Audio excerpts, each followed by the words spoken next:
ګرانو کتونکو السلام علیکم. زه محمد سلمان همدرد د حق غږ پښتو چینل خبري لنډیز کې ستاسو قربا اوس تاسو پام را اړوم د مهمو خبرونو لنډیز ته. طالبانو د کندهار او کابل لویې لارې د غزني څخه تر قالات زابل پورې د سړک جوړولو کار پیل کړی دی. ځایي خلک او د دې لارې موټر چلوونکي وایي چې دا هغه لاره ده چې د کابل حکومت دا څو کلونه ورته هیڅ توجه نه وکړې او دغه خرابې لارې له امله دوی ته ډېر زیانونه اوښتي دي. اروپایي ټولنې له قحطۍ سره د مبارزې لپاره له افغانستان سره د 10 میلیونو ډالرو مرستې اعلان کړی دي. د اروپایي ټولنې د کمیسیون ویاند بیلاز اویواري ویلي چې په افغانستان کې وچکالي مخ پر زیاتېدو ده او شاوخوا 11 میلیون افغانان د خوړو له کمښت سره مخ دي.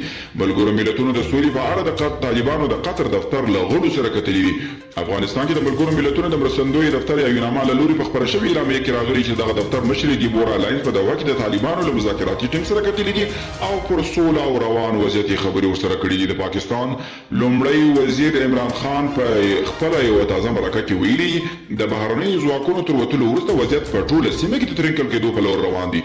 هغه ویلي په دې منځ کې تر ټولو ستر بایلونکی هند دی ځکه په افغانستان کې میلیونونه ډالره پانګونه وکړه او برطانیه کې په ډېر ژر د کورونا وبا له امله لګول شوي بندیزونه ختم کړل شي.